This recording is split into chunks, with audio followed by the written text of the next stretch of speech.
and Chiasun Kunkumo Bibia would see me or a soon quite TV so soon Quackassia Bosona, Edris is the Asamoan in Sama Jim, Bedra said, yeah, a update in Kwan, I'm de Bremun, a new thing can sue qua, and I'm just me for any my hair for YouTube channel. So, we shall for if you call PMO, a Sammy Gyamfi and America Sabaji, a catching a bushel for Moody Boma, and just any Sam Kito, Sammy Gyamfi, a communication minister at the NDC Amanu Kuno Sansona.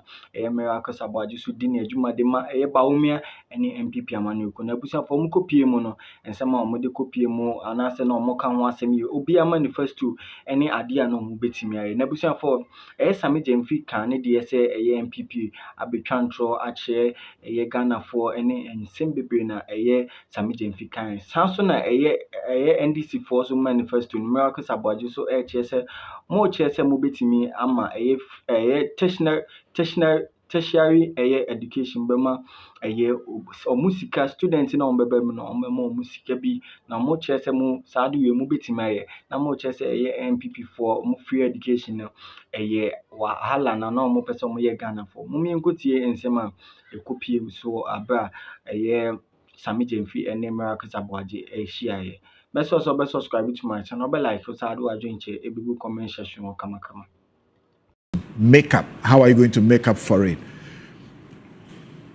What do you say to those who say the NDC's manifesto appears to be more responsive I haven't to the needs? I really haven't heard anybody say that apart from the NDC. They have been touting their own, manifesto. Because I'm really yet to hear anybody say that. And it's especially so because really, if you read the manifesto, you realize that they're completely out of touch with the realities of the Ghanaian people. Completely. And yes. I mean, you can infer that from even the questions that you legitimately asked. Clearly, this is a group of persons who have sat in a room, put together things that they believe sound like music in the ears of people just for votes. Because if you compare the things they've put in their manifesto against the principles they've been espousing over the years and what they stand for, is in complete contradiction of what they've been telling the Ghanaians. You are scrapping e-levy, you are scrapping e-levy. That's no complete contradiction of what they've been preaching, what they have been preaching over the period. This is a group of persons who were in power. In fact, this is a flag bearer who has been president before. Today, his spokesperson tells us that no Ghanaian child should have admission to school and not be able to go to school. But they were in government. He was president for 4 good years and left 100,000 average of Ghanaian children at home. The biggest challenge of Mahama, His Excellency, and the NDC have is the fact that they would have to account for his presidency within the 4-year period. Forget when he was vice president. Within the 4-year period that we gave him an opportunity. Because everything, in fact, everything you look at in the manifesto, you would have heard him mention it either before 2012 or during the 2012 elections. And that is where everybody is concerned. Some say, not just me or you, because you ask very legitimate questions. Millions of Ghanaians are looking at him and saying, where is this man coming from? This is somebody who is all of a sudden talking about how no sick person should be allowed or left to die. The person collapsed the National Health Insurance Scheme. This is somebody and this group of persons who promised us. They basically promised to give us a one-time health premium. Then we voted for them. For 8 years of being in office, they did not even think about the policy. In fact, what some of their leadership told us was the fact that that promise they gave was overambitious. The General Secretary of the NDC today, Fifi Kweti, said that the promise based on which we voted for them was overambitious, and so they could not implement. And this is the same person that has come to us and said, I was president. All the things that I'm seeing today are things that have been in existence in this country. But when you made me president, I didn't do them. Make me president again, and I'll do them for you. Look at this manifesto, Samson. The manifesto is either a recycled promise from his earlier manifesto he presented to us in 2012. When you give us a manifesto, we expect 2 things. Tell us how you're going to implement the manifesto, which timelines you're going to look at it, and if it's going to transcend beyond your 4 years, of course we should be able to say it. Secondly, give us confidence that you are credible and that you actually do what you say you would do. I look at the former president's manifesto for 2012, and I have it here.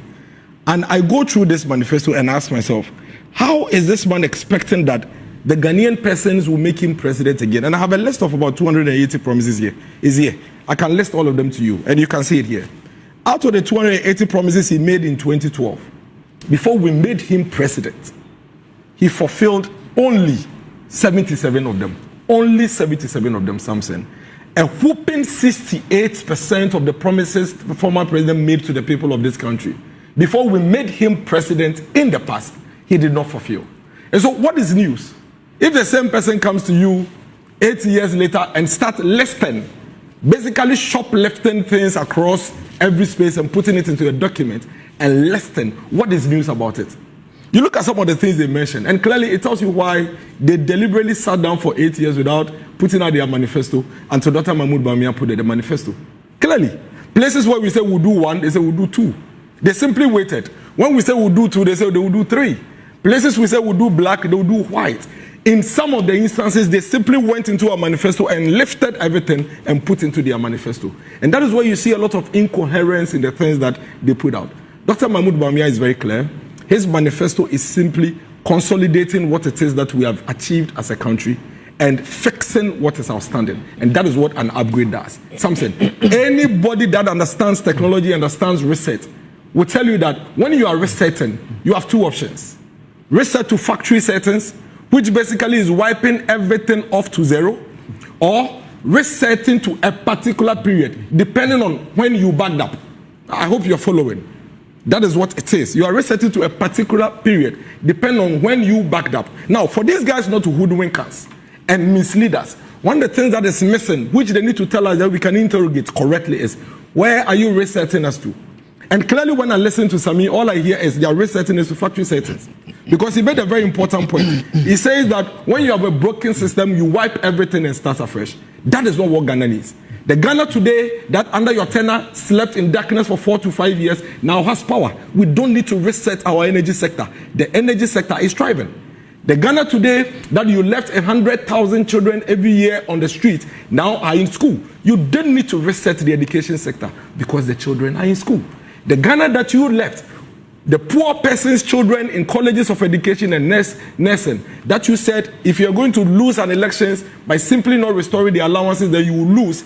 They are now in school. They are receiving their allowances. You don't have to reset that Ghana that we are enjoying now.